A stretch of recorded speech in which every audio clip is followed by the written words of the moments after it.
From New York, where the American stage begins, NBC presents Best Plays with John Chapman.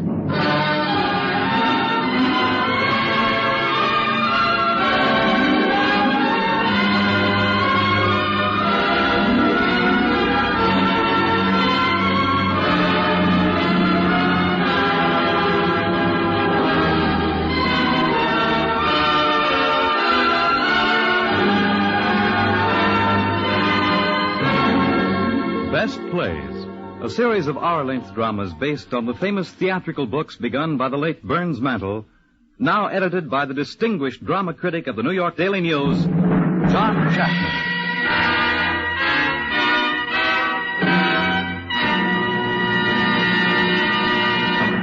Mr. Chapman. Good evening. For myself, the test of a fine play or a fine performance is a simple one. After I've seen it, do I want to stay up half the night or maybe all the night talking about it? That's just what happened to me on the cold evening of February 3rd, 1938. I was too excited to sleep, for I'd just seen the first performance of Paul Osborne's On Borrowed Time. Here was a beautiful play, brimful of humor and affection. It was one of the best plays of that season, and it's one of the best for you now. Our company has, in the part of Gramps, who just pretends to be an old crosspatch, a character actor perfectly fitted for the part, Parker Fennelly. You remember him from his Snow Village sketches, and he's worked for many years with Fred Allen. In the part of Miss Nellie, his wife, we have one of the most gifted actresses of the theater, Mildred Natwick. If you saw her, you will remember her as the spinster secretary in Shaw's Candida, and as the slightly crazy fortune-teller in Blythe's Spirit. And the important part of the little boy is David Anderson, who is a veteran actor in spite of his extreme youth.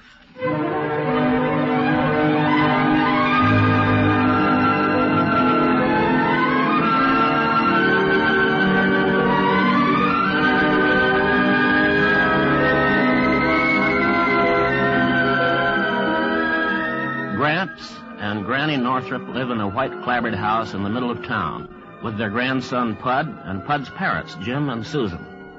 Just now, Jim is out on a call. He's a doctor. And Susan has gone along. Gramps relaxes on the porch, shaded by an ancient apple tree. Gramps! Gramps! Huh? Look! What is it, boy? Look what I found out and back by the garbage shed. Well, Keezer's ghost. If that don't look just like a bone. It is a bone. Is it a human bone, Gramps? Might be, boy. It looks pretty human to me, Gramps. Yeah. We'll ask your dad when he gets home. He's a doctor, and they know about these things. We'll keep it as a specimen, okay, Gramps? Put it in the window box with the other things. All right, boy. You better not let your granny know that you're using her window box for specimens. That frog is getting kind of old, boy. We'll have to throw him out and get something else. Maybe we could stuff your Aunt Dimitri in there, huh? Aunt Dimitri is a pissmire. Aunt Dimitri is a pissmire. Hey there. Where'd you hear that? You said it. Me? You said she was a pissmire. Well, she is a pissmire. She's the biggest pissmire I know. What's a pissmire? An ant. One of the meanest ants that crawls. Why is Aunt Demetria so mean, Gramps? Born that way. Julia? Oh, perdition. Where's perdition, Gramps? Where the woodbine twineth. Julian! Granny's getting louder. Yeah, 1 second. I'll just fortify myself with a little fire water before we go in. Why do you always fortify yourself, Gramps? Never you mind. Don't you ever touch this stuff, boy. Just give me a taste. No. Please? All right. Teach yourself. Julian Northrop. Oh, was you calling Miss Nellie? I didn't hear you. What are you doing to this boy? That I should live to see the day. I'm just letting him learn things for himself. He mimics everything you do. Hardly has a chance to see his own father. Jim's that busy. First thing you know, Julian, this boy will grow up to be just like you, swearing and smoking and drinking. You never draw a breath that ain't full of swearing and smoking. And if you don't change your ways, I'm going to talk to that boy's parents about sending him away to school. At his age? Better than being around you. Demetria knows us. Dimitri. God, I might have known that old bird stuffer was at the bottom of this. Demetria Riffle is a fine Christian woman. She's a bird stuffer. She may have her faults, but... Julian, what's a bird stuffer? Nothing. Just a bird stuffer. But it must mean something. Now look, Miss Nellie. Adam saw a dog, and it looked like a dog, and he called it a dog. I saw Demi. She looked like a bird stuffer, so she is a bird stuffer. What's the matter, Nellie? Who's that man? What man? Out there by the fence gate. Oh. Tall man, black coat. I don't know, some salesman, maybe. I don't like his looks. Now, Miss Nellie, don't go... Taking a chill all of a sudden. Pud? Pud? Yes, Granny? You come inside the house with me for a spell. Heck, Granny, I'm digging up an old worm. You come inside with me, Pud, now. Julian, you come too. No, I think I'll set out here a spell. I feel kind of drowsy all at once. Well, suit yourself. Come along, Pud.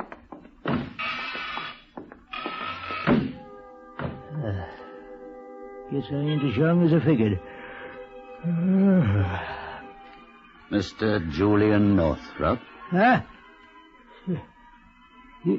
You shouldn't come up on a fellow like that. You give my heart a real twitch there. You are Julian Northrop. I am? Who are you? What do you want?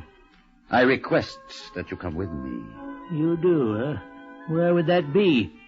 Where the woodbine twineth. Where the Say, I said that. I just made that up out of my head a little while ago. Who the old Harry are you? You may call me Mr. Brink. Ready to come along now? Now, you look here, Mr. Brink. I don't like you. I wouldn't go to a rat fight with you. So now you know. I'm sorry to hear that. And I don't like the way you snuck up here. So get, pack on sail for... You see? Your heart is failing. It's time for you to come with me. No, tain't. I ain't going nowheres. Now you get the blazes out of here. You get off my son's property. Julian? Get now. Julian, who are you shouting at? At that fellow in the black coat, Well, I'll be doggone. Where is he? He's gone. What did he want? I don't rightly know, Miss Nellie. Gramps, who was that man? Oh, you see him, did you, son? Sure, who was he? He wanted me to go with him. Say, you suppose he... Now, who do you suppose that is? Better answer it. Sounds like somebody told the operator to really keep at it.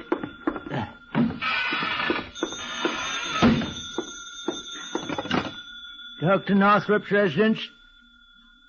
What? But it can't be. Why, there was just... Yes. Bring them both home. Who was it, Julian? Why, what is it? Julian, what is it? Nellie, it's Jim and Susan. What about them?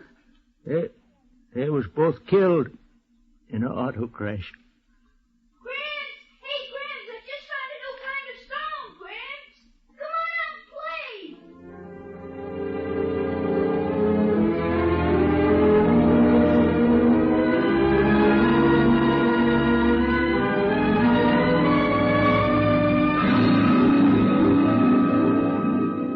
Gramps? What, boy? Why is Granny crying? She's feeling kind of sad, boy. What are you doing, Gramps? Writing a letter, boy. To who? To Reverend Murdoch. He's the one who talked at the cemetery, ain't he, Gramps? Yeah, he's the one. Granny, What, Pud?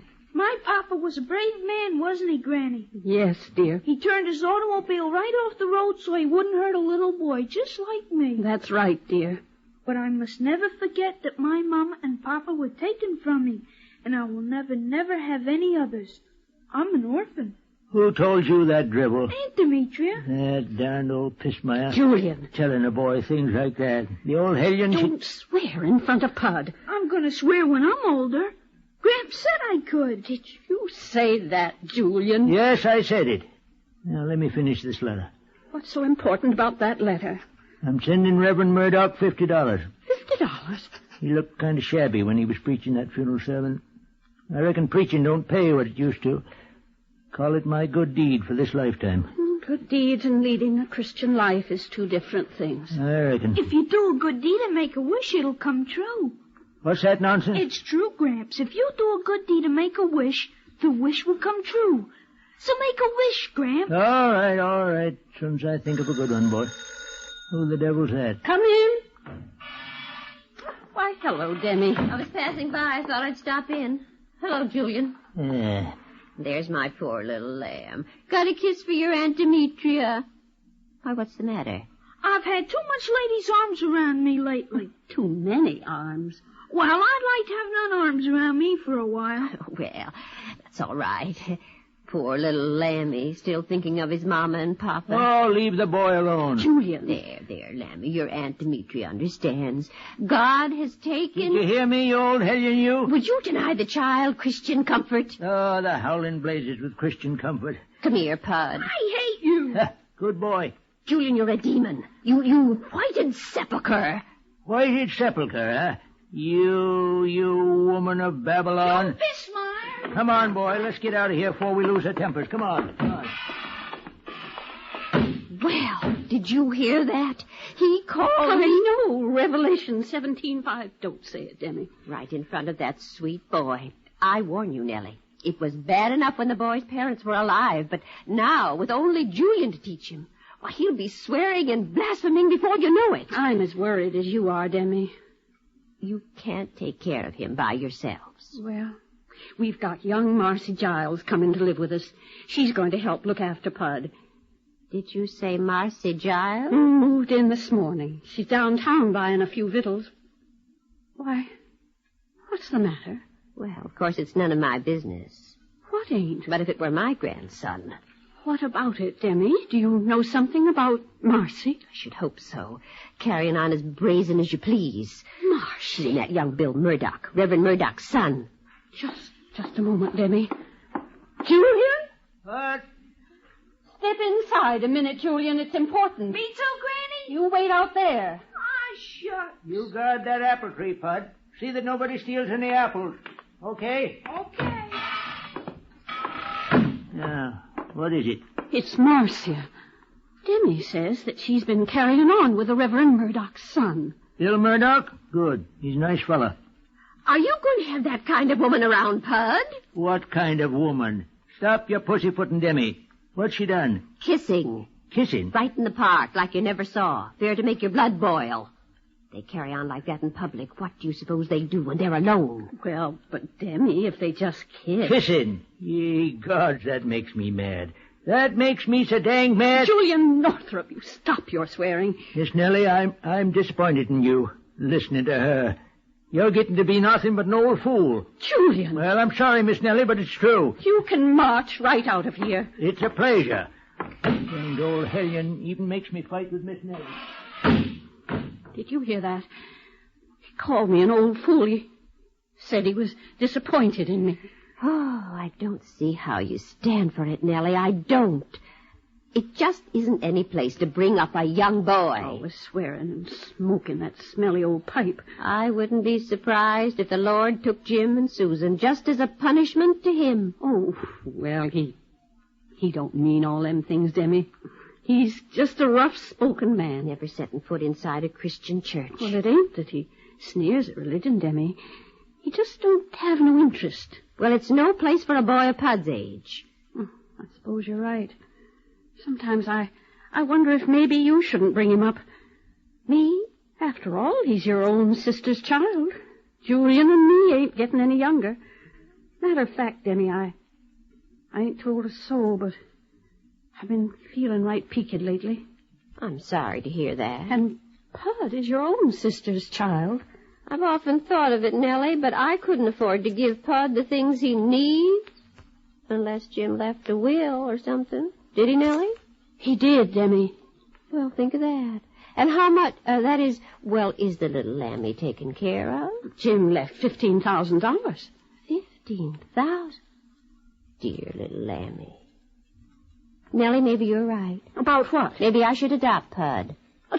adopt him. I could take his things over with me now, and in the morning I'll go down to Mr. Pilbeam's and have the papers drawn up for you to sign. Now, just a minute, Demi. I don't want you putting words in my mouth. Well, you said yourself. I just meant maybe he could live with you and visit over here every day. Well, if you want him exposed to all this blasphemy. Oh, I don't know, Demi.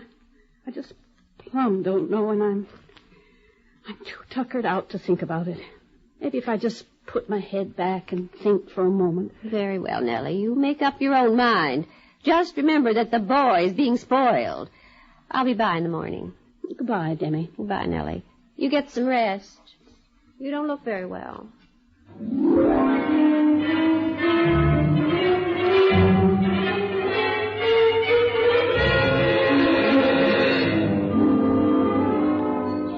She's gone, Gramps. Who? That old piss of my Aunt Demetria. Good. She just passed Marcy coming up the walk, and she didn't even look at her.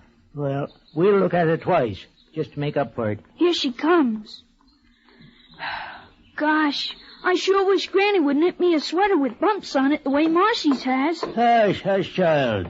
You're too young for such talk. Hiya, Marcy. Hello, Bud. Hello, Mr. Northrop. I got the groceries. Marcy, come here. Yes, sir.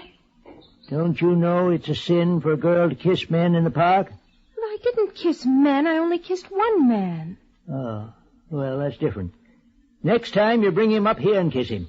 What? I say you bring Bill Murdoch up here and kiss him. Time we had a little kissing in this house again. How the blazes is Pud going to learn about kissing if he don't never see none? Mr. Northrop. You in love with Bill? We're engaged. I kind of thought so. All right. You'd best take them groceries into Miss Nellie. Mm-hmm. Oh, and Marcy, Yes? fix her a cup of peppermint tea, will you? She's been looking kind of peaky lately. All right, Mr. Northrop.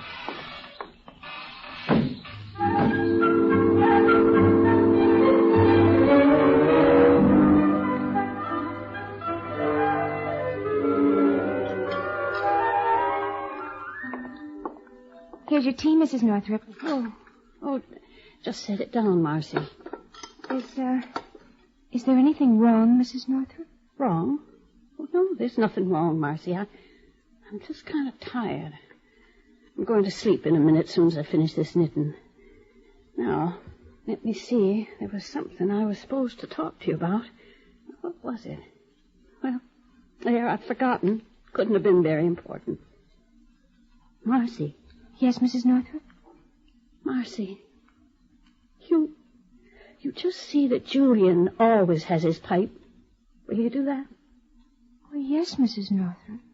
You're a good girl, Marcy. Now go back to whatever you're doing. All right.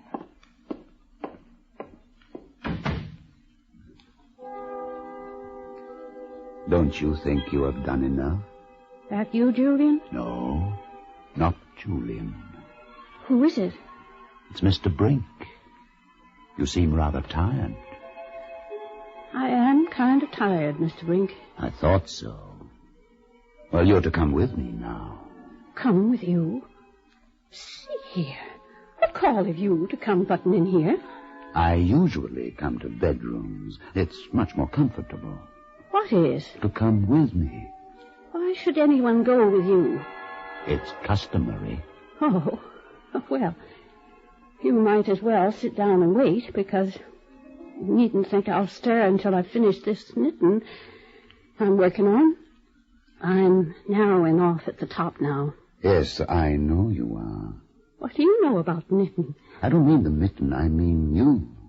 What a fool thing to say. Don't you know a lady from a mitten? Yes, I know a lady from a mitten. I know many things. I'll wager I could show you a thing or two about knitting. No doubt. Are you ready now? Wait. Just a minute. I'm almost finished. There.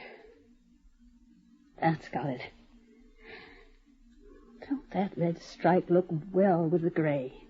Excellent, my dear. Excellent. Now we must go.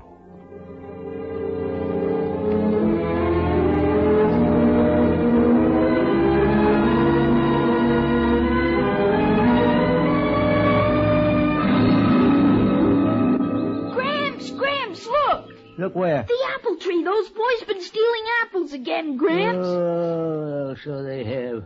Looks like they got away with it, too. They always get away with it, Gramps. You never catch 'em. Well, now, one of these days, you just wait and see. I don't believe you even try. Oh, don't I, though? I swear, I wish that anybody who climbs that old tree from now on would have to stay up there until I let him down. Gramps, you made a wish. Huh? A wish. You wished that anybody who climbed that tree would have to stay there until you let him down. Yeah, so it did. A lot of good it'll do me. Oh, but it will, Gramps. I bet we catch somebody and keep him there for 100 years. 1,000,000, maybe. You know something? We better start eating some of them apples ourselves before they're all gone. I'll get some.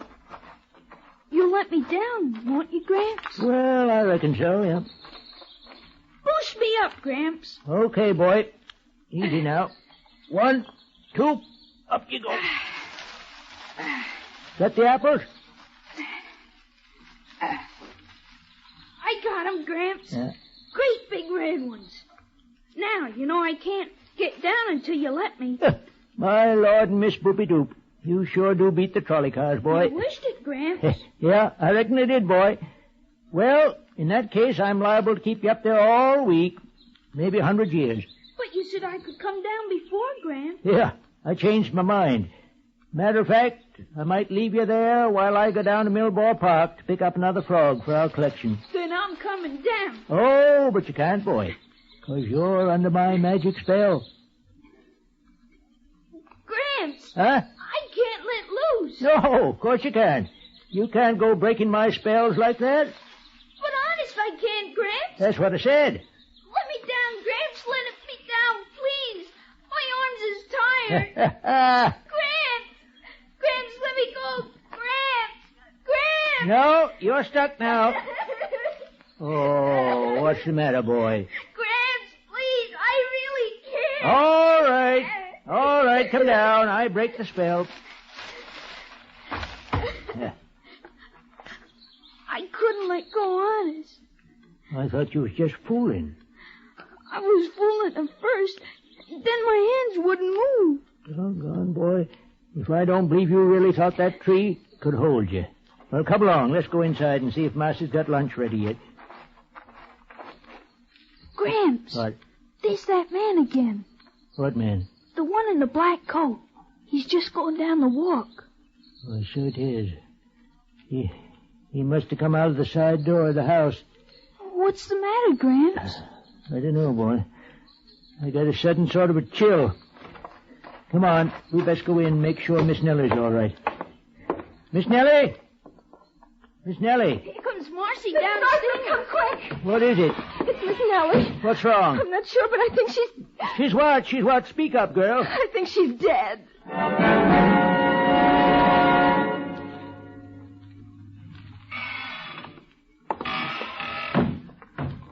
Mr. Northrop. Mr. Northrop. Oh, hello there, Marcy. I must have dozed off. Ain't that remarkable, Marcy? For a minute, I dreamed 'twas last week. Miss Nellie was alive. And Jim and Susan. Supper's nearly ready. Where's the boy? He's playing out in back. Miss Riffle was over, so I sent him out. What's she want? We're just asking about your health. She's been here every day since the funeral. That old hellion. Just waiting for me to die, eh? If you don't take care of yourself, you will. You haven't eaten enough for a bird, and you've got to keep your strength up. All right, Marcy. I'll be in directly. Bud seems kind of lonesome lately, don't he? Well, when you don't eat, he hardly touches a mouthful either, you know. That's what Miss Nellie used to say. Julian, she'd say, that boy mimics everything you do. He does, too. Marcy, it's that Brink fella. Brink? He was here, Marcy. He come for her. Who's Brink? I reckon you didn't see him. I don't know anybody by that name. If only I'd got upstairs a little sooner. Oh, you couldn't have known. We had words. She died before I could take him back and say I was sorry. She understood. No. She died and she didn't forgive me. She did. She would have forgiven you anything. Gramps? Well, hello, Pud. Oh, well, I guess I better set the table. Can I sit here on the porch with you for a while, Gramps? What makes you think you have to ask? I don't know, Gramps. You seem so peculiar lately. Well, I'm getting over that. We're going to have supper together. I'm not hungry. Oh, got to eat, boy. Got to keep up our strength. You see, there's only you and me now. Only me and you, boy. I figure we got to stick together, huh? You're dang right, Gramps. Shouldn't cuss, boy. Why not? You do. Well, I shouldn't either. Your granny didn't like it. We got to turn over a new leaf, Bud. What for? So your Aunt Dimitri won't keep saying I'm bad for you. Won't keep trying to get you away from me. We'll kill her and we'll put her in the ground. We'll lower the coffin and we'll say ashes to ashes, dust. Boy, Gramps, what's the matter? Marcy, come quick. Gramps is sick. Mr. Northrop, what is it? Nothing. Just a little spell. It'll pass. Oh. I reckon I ain't used to not smoking. Oh, would you like your pipe? No, I'd best not. Miss Nellie didn't like me to smoke. Nonsense. She told me I was always to keep your pipe filled. What? When? Just before she died. I took her up a cup of tea and she caught my hand and she said, now wait a minute, I'll remember her exact words. She said, Marcy, you see that Julian always has his pipe. Marcy, you ain't making this up to make me feel good. I couldn't do that. No, you couldn't. Give me the pipe, girl. Right here. Well, now. Tastes good, Gramps. Better than anything, boy. I'll go in and finish supper. Will you be all right? Fine. Gramps, What is it, boy? look, coming up the walk. What is it? It's that man. That man in the black coat. Is it, boy? Gramps, why is your hand wiggling so when you hold your pipe? Nothing, boy. I reckon I ain't been keeping up my strength like I should. He's coming, Gramps. He's coming right up to the porch. Good evening. Well, what do you want? You. Can't I ever sit and smoke without you butting in? I thought perhaps you might like to come with me now. Now, look-a-here, Mr. Brink. I ain't going with you at all. I'm going to stay right here with this young fella. You're about as welcome as a fly on a currant bun. So pack up and get, you understand? Your similitudes are a bit earthy, but your meaning is clear. My similitudes. You hear that, Pud? Fancy talk. He sure talks funny, doesn't he, Gramps? Now go on. Get off of my property. Must you be so difficult, Mr. Northrop? Your wife was so charming to me when I came for her last week. Miss Nellie, is she well? Sorry, I can't tell you that. Only that she has changed. Miss Nellie changed? That's what you think. My dear man, let's not argue. Come along now. This time you can't fight me away. Gramps, don't go and leave me. Looks like I have to, boy. No, Gramps, Yep. no. Mr. Brink, before I go, I wonder, could I taste one last apple from this tree? I planted it when I was a boy, you know. Well, it isn't done, but I suppose. Thank you kindly. You wouldn't reach up there and get it for me, would you? Well, I suppose I could do that. Just step up on that low branch there. That's it. Now I see just the one I want. This one? No, climb up just a bit higher. Here? Little higher. Gramps. Hush, boy. Little higher now. Yeah, that's fine. This one? No. Matter of fact, Mr. Brink, I don't want none of them. I got you up in that tree, and you're going to stay there till I say you can come down. Hey, here, why, this is ridiculous. Is it? You try getting down. Pray, boy, pray it works. I can get down any time. I seem to be stuck. Try to shake loose. I certainly shall, Mr. Northland. Gramps, it worked. He's stuck. Look how he's shaking it. You got him, Gramps. You got him. By golly, boy, I believe we have. I do believe we have.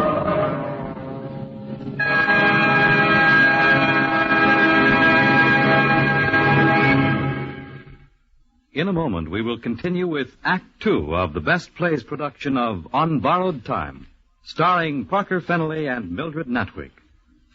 This is NBC, the national broadcasting company.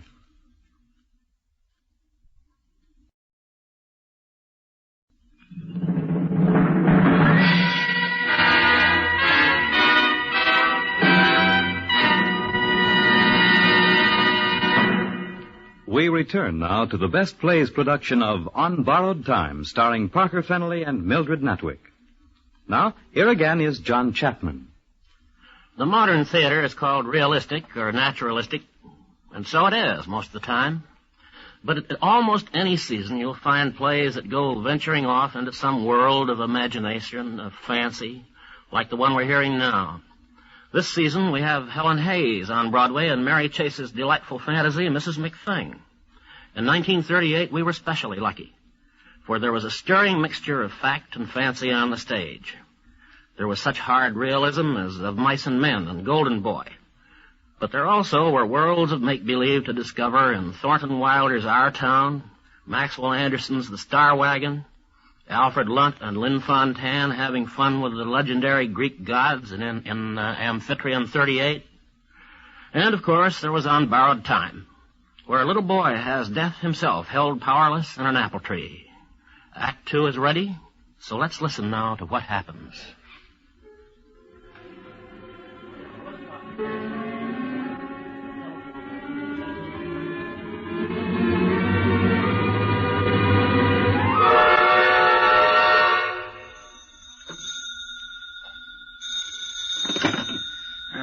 Dr. Evans. Doctor, this is Demetria Riffle. Oh, yes? I hope I didn't disturb your sleep. No, I usually sit awake all night waiting for calls, especially now around 1 in the morning. I need your help, Doctor. Is something wrong? It's Julian. Oh, heart? No. What is it? Doctor, what would you say if I told you that Julian Northrup is out in his front yard right now building a fence around his apple tree? At 1 in the morning? Right now. I'd say he'd gone completely crazy. Well, he's out there. Good Lord. And what does he say? He says he has a man in the tree, a man named Mr. Brink. Who's Brink? Julian says he goes around taking people away with them when it's time for them to die. Holy smokes. Are you sure he said that? Not only that, Doctor, but he says that touching the tree is the only way anybody can die. There is no more death in the world until Julian lets Mr. Brink out of the tree. Now look here, Demi. Do you think Julian really believes this, or was he just spoofing you? Oh, I think it's pretty plain what's happened, Doctor. All this death in the family's touched him.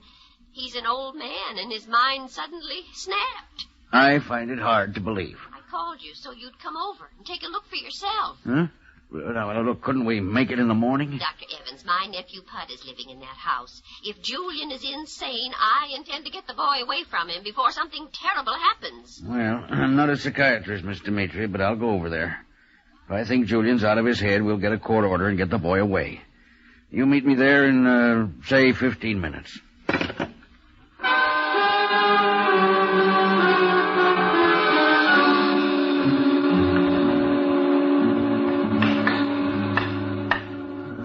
Grasshopper sat on a railroad track, singing Polly Wolly Doodle all the day, picking his teeth with a carpet tack, singing Polly Wolly Doodle all the day.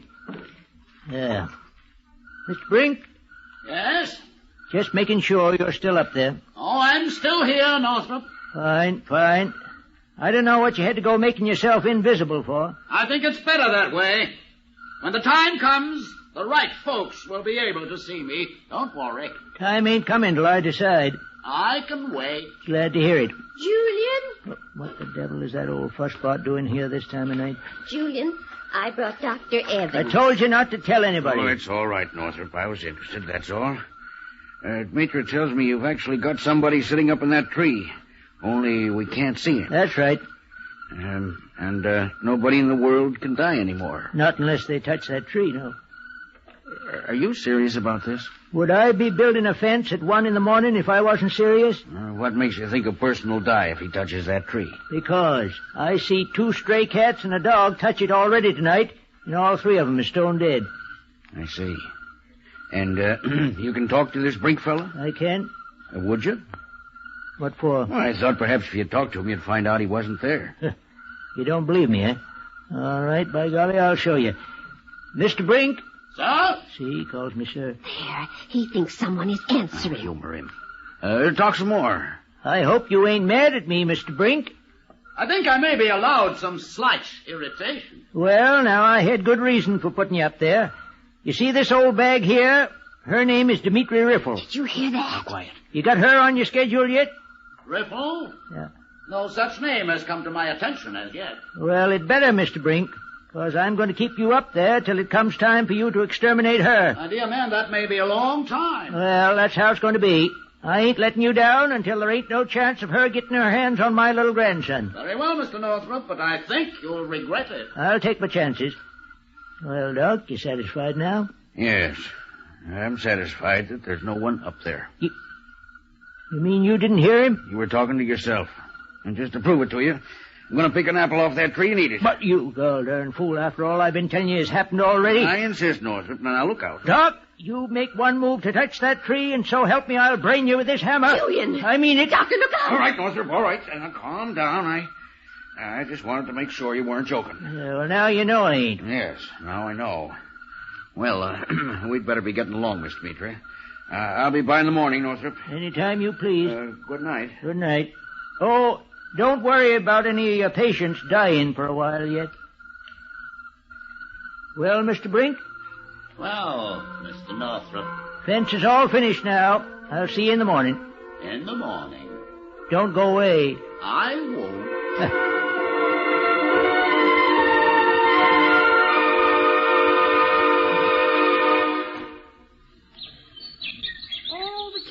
Masonia wore a crown upon his seat. How's that? The king of Masonia wore his crown on his seat. You don't say. What'd you do to your finger? I heard it when I was helping put away the tools this morning. But Marcy put a heap of tape on it, so I guess it's okay. A heap of tape? I guess you mean adhesive tape, huh? A heap of tape. Gramps. Yes, boy? Is he still up there? Mr. Brink, I mean. Still up there. Gosh. Northrop, Yeah, what is it, Marcy? a couple of gentlemen inside to see you. Gentlemen, see me? Dr. Evans and some other man I don't know. They came around the side. I'll be right in. You stay out here, Pud. Don't go near that tree, do you hear? Okay, Gramps.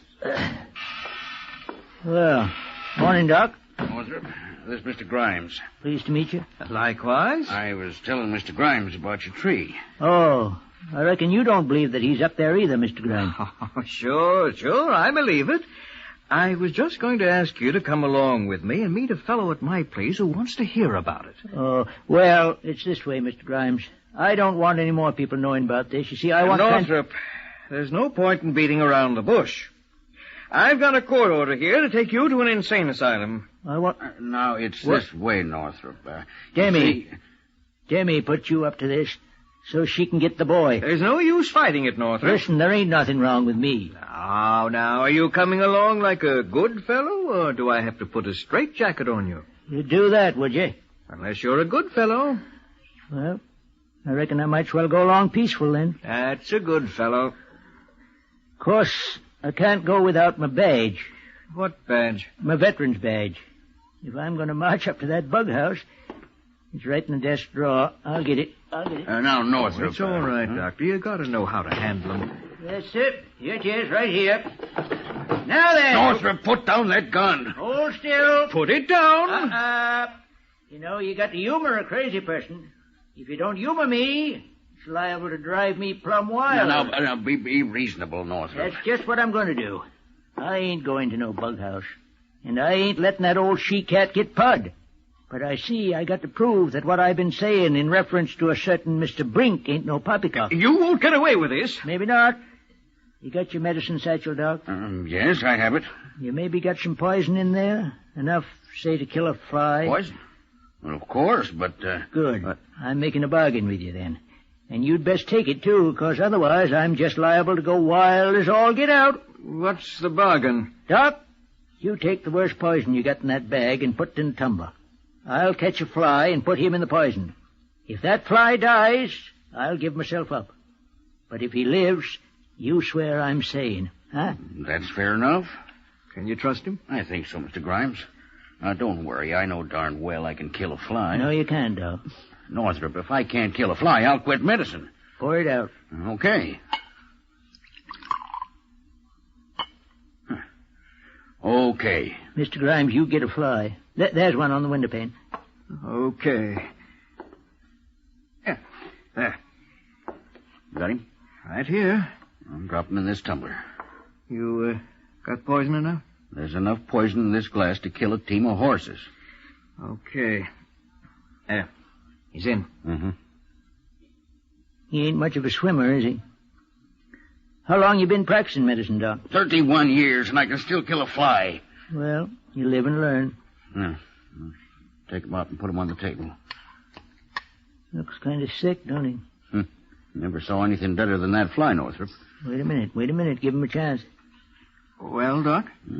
He's dead. You can see for yourself. Well, you've lost, Northrop. Now, come along, nice and peaceful. Now, stick by the bargain, Northrop. Looks like something's gone wrong. I'll take the gun. Wait a minute. He moved. What? That dang fly just moved. Impossible. Look for yourself. He's drunk as a lord, but by gracious, he's moving right across that table. God, you didn't give him enough poison. I gave him enough for 1,000,000 flies. Now do you believe what I've been telling you about Mr. Brink? To heck with that. You put down that gun, Northrop. You're coming with me. Hey. I don't know what kind of trick this is, but I'm not falling for it. Grimes, you promised. I came to get him, and I'm going to do it. So you still don't believe it, eh? Put it down. And you ain't going to keep your word. Well, by God, there's another way of proving it. Doc, if a man was shot right smack in the belly, he'd die, wouldn't he? Northrop, don't do it. You crazy fool. Okay, Mr. Grimes. You're an experiment now. Grimes, look out.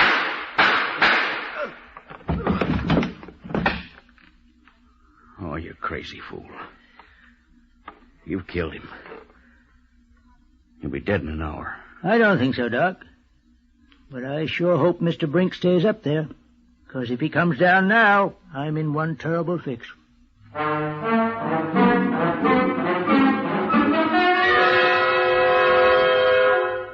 Mr. Northrop, What is it, Marcy? Dr. Evans is back. Where? Out by the apple tree. He's got Sheriff Pilbeam with him. The sheriff? Mm-hmm. Holy consternation.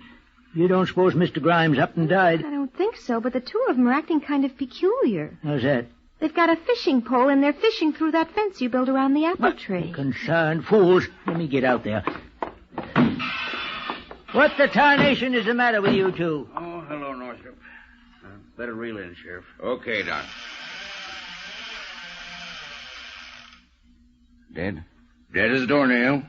It makes 3 mice we've killed by just touching them against the tree. Well, of course. Didn't I tell you? Maybe the tree's poisoned. That doesn't explain why Grimes is still alive. He should have died 3 hours ago. You see, Doc? Yeah, I see.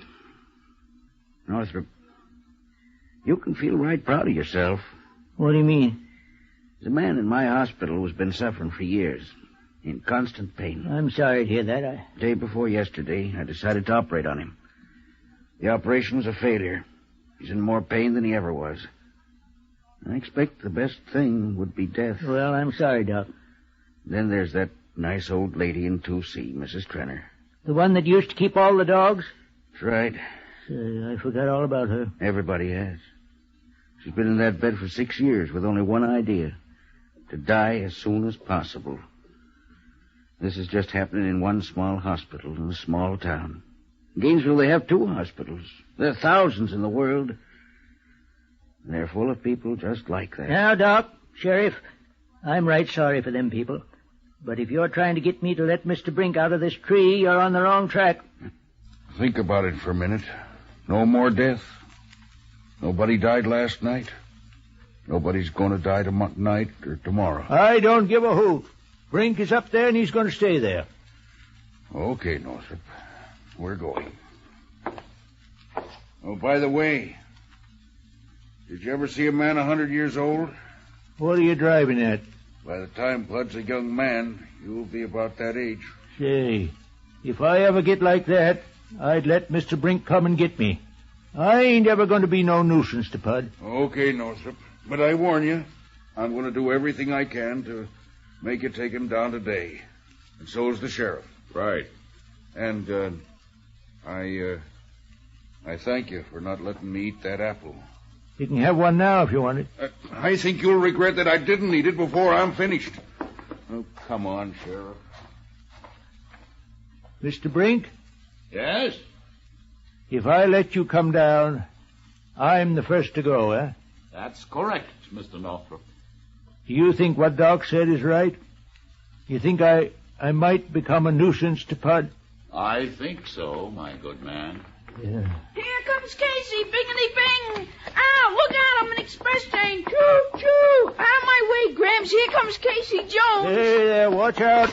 Boy, Boom! Help! I got you. Now, I ain't gonna let you go till I get a hug. Okay, Gramps. Do you love me, boy? I love you, Gramps. Better than Casey Jones, anyway.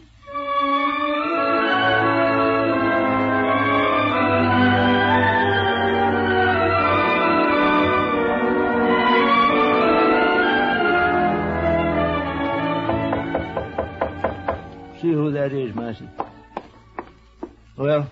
It's Miss Demetria. The sheriff and Dr. Evans are with her. I'll see him outside. I don't want that woman inside my house. Well. What brings this delegation? I'm here because Dr. Evans asked me to come, Julian. Northrop, the sheriff here has a paper on you. What kind of paper?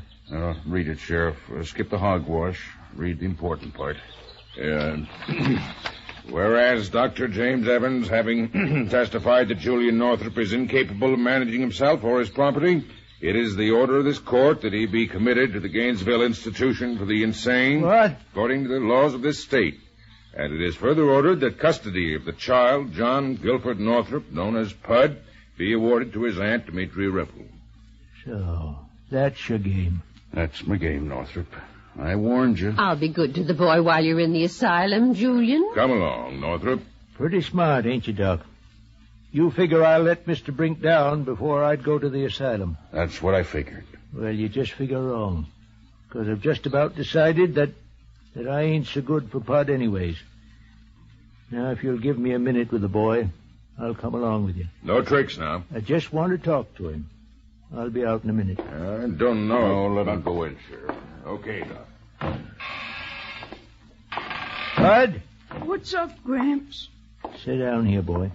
Sure, Gramps. What's the matter? Pud, I'm going away. Going away? But where? Where the woodbine twineth. Or thereabouts. But why? Well, Pud, you see, I'm getting to be a pretty old man now. And I'm kind of tired. Let's lie down and rest then, Gramps. It ain't quite that simple, boy. I'll go with you. No matter where it is, I'll go with you, Gramps. No, you can't go with me. But I want to. I love you, Gramps. Don't go away. You shouldn't love me that much, boy. You see, Pud, I've been thinking things over. Maybe it ain't such a good thing you're living with me anymore. Oh, Gramps. And you know, maybe your Aunt Demetri, she ain't as much of a pissmire as we thought she was. Gramps. No, sir. Maybe if you was to go and live with her... What's the matter, boy? Why are you pulling away from me like that? Don't you love me anymore, Gramps? Of course I do. It's just that I got to go away. But I'll go with you. No, you can't, boy. Please, Gramps, No, please. no. Then I don't love you anymore. I don't. I'm going away from here. I'm going far away. Pud! Oh.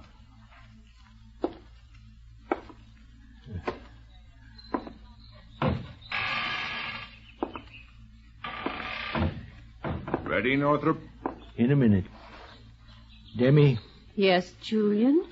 Demi, honest to God, will you be good to Pud? I'll be good to him, Julian. Will you see he gets some fun out of life? I will. Will you not keep hugging him all the time like you do? I'll be good to Pud, Julian. You don't have to worry. I have wonderful plans for him. Such as what? Well, I'm going to start right in getting him ready for next year's term. How do you mean getting him ready? I'll start teaching him the work, so when he starts his new grade, he'll be ahead of the others. Ain't you going to let him play any? Of course he'll have his play period, but now he'll have education, too. I'll begin to form his mind. His mind is forming all right as 'tis. He needs to learn to behave nicely. I'll teach him to say no, sir, and yes, sir, to curtsy when old... Curtsy? By the time Miss Ramsdell's school Miss opens... Rams? That's a girls' school. Not anymore. They're going to have 3 little boys next year. Oh, you're going to make that boy into a sissy. By God, you still are a pissmire. Don't try anything, Northrop. You're still coming with me. You think so, Sheriff? I know so. Mr. Brink. Who's he talking to? This may be what we're waiting for. Let him talk. Well, Mr. Brink, kind of looks like the time has come. Yes, the time has come now. I expect you're ready. As soon as you say the word. I hope you won't hold it against me. The only reason I kept you there was to keep Demi from getting the boy. I've taken that into consideration. I was going to let you down just as soon as you had word to take her. I know, but there's been no call for her yet. Probably won't be for years. What's that? You say you were supposed to take Dimitri an hour ago? Good heavens. No, I said I probably won't take her for years. Oh, my God, Mr. Brink, why didn't you say so? But I'm not supposed to take her. Northrop, did he really say he was taking Demi? Yes, says he was supposed to take Demi an hour ago. Oh, no, it can't be. This changes everything. Doctor, it isn't really so, is it? I'm afraid he's really got death up that tree, Miss Demetria. If your time has come... But he can't. Northrop. By the way, Mr. Brink, after you take Demi, I wonder if you could just slip the sheriff in for good measure. Hey! The old stiff is trying to take me to the nut house. Northrop, this is practically murder. Mr. Northrop, if you please. Mr. Brink's talking to me again. Yes, Mr. Brink? This is the wildest absurdity I've ever heard. You know perfectly well I have no authority to take these people. You say you'll take the sheriff, too. Well, I appreciate that, Mr. Brink. Julian! Mr. Brink's awful angry. Northrop, when I get down from this tree, so help me. Well, goodbye, Doc. Demi, Sheriff, you'd best line up now. Come on, line up, everybody. Here we go. Off to glory. Stop him. Somebody stop him. Hold on, Northrop. For God's sake, hold on a second. Northrop, stop it. Stop it. We'll do anything you want us to. I'll tear up the court order. Look. There. Good. And you, Demi, will you keep your hands off the boy? I will, Julian, I will. And keep the howling blue blazes away from me, too? You promise? I will. I'll keep the howling blue blazes away from you, too. All right, Mr. Brink. Anybody else tries to make me let you down, you take them, too. I will not. Thank you very much, sir. Now, you three vultures, you get out of here. I'm going to stay and take care of Pud. And I don't care if the whole world goes to blazes. Go on now, go on. Good riddance. Well, that's done. Marcy? Marcy? Yes, Mr. Northrop? You seen Pud? No, he ran off when I called to him. I hurt his feelings too much, I reckon. Well, you run over to Jimmy's house, see if he's there. I'll look around back. Mr. Brink, you stay right there. Poor man. What's that you say? I said, poor man. I don't know what you mean by that, but I don't like the way you said it. Pud! Pud, where are you? Where are you, Pud?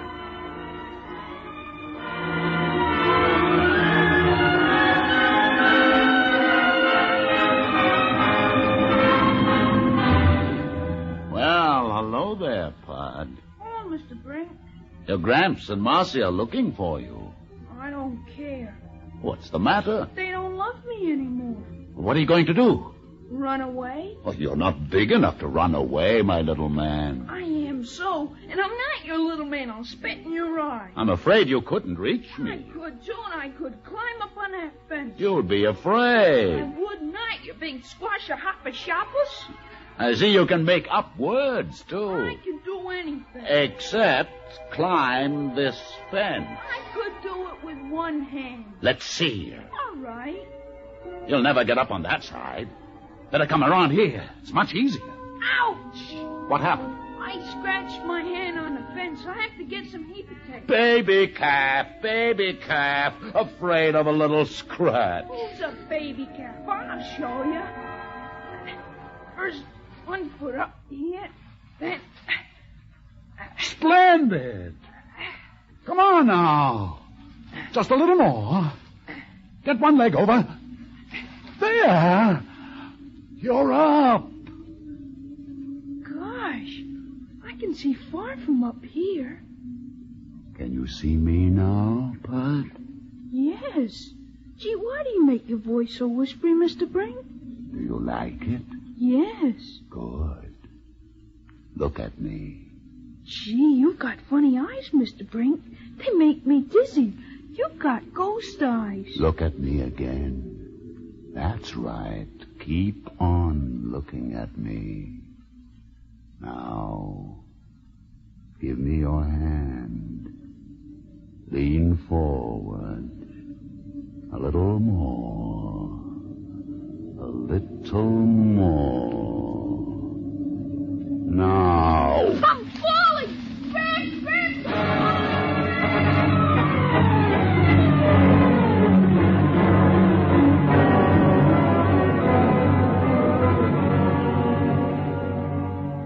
Gramps. Right here, boy. I got you in my arms. Where am I, Gramps? On the porch, near the tree. I fell. I know. It hurts, Gramps. I want a heap of tape, Gramps. My back hurts terrible. Hush, boy. Don't try to talk. Mr. Brink? Yes? Pud's in terrible pain. I think his back's broke. Why did you let him do it, Mr. Brink? Why? My dear man, I didn't mean to hurt the boy. I just meant to take him. It was the only way. He slipped before I could touch him. Couldn't you have found some other way? The boy was my only hope of getting down. You see, I want you to understand what it means to you and your world to deny me. Already they are beginning to feel the bewilderment, the pain, the sorrow. It gets worse every hour. I guess I tried to bite off more than I could chew. Much more. Gramps, my back. Steady, boy. Mr. Brink? Yes? Would you come down, please, and take us both? Gladly. Gramps, a heap of tape. My back hurts terrible. Just a minute now, boy. Just a minute. You down yet, Mr. Brink? Just 1 second. There.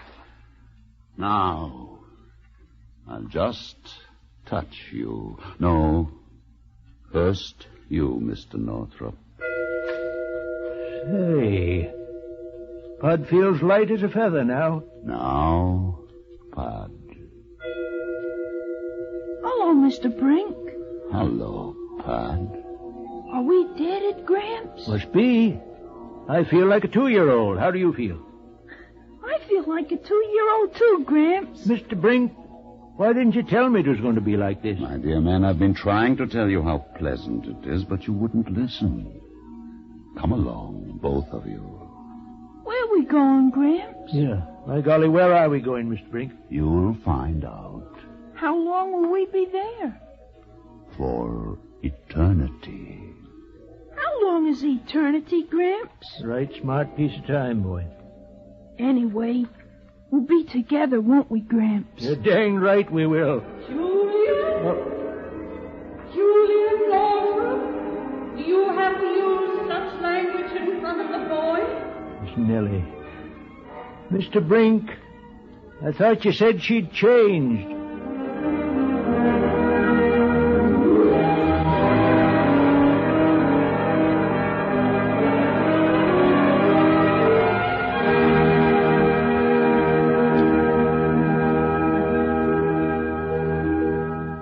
You have just heard the Best Plays production of On Borrowed Time by Paul Osborne, starring Parker Fennelly and Mildred Natwick. And here is your host, drama critic John Chapman, with a closing word. Wherever they are now, Gramps and little Pud are not deaded.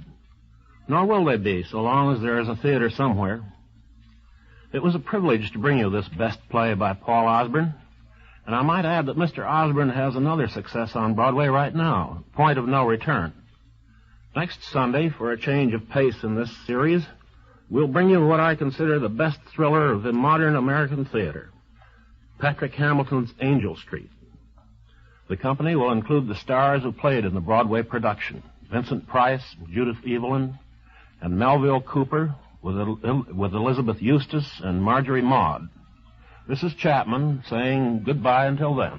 On Borrowed Time by Paul Osborne was adapted for radio by George Leffert. Supporting Parker Fennelly and Mildred Natwick were David Anderson as Pud, Agnes Young as Demetria, Peter Capell as Mr. Brink, Terry Keane as Marcy, Louis Van Ruten as Dr. Evans, Carl Weber as the Sheriff, and Bill Griffiths as Grimes. Ed King directed. This is NBC, the National Broadcasting Company.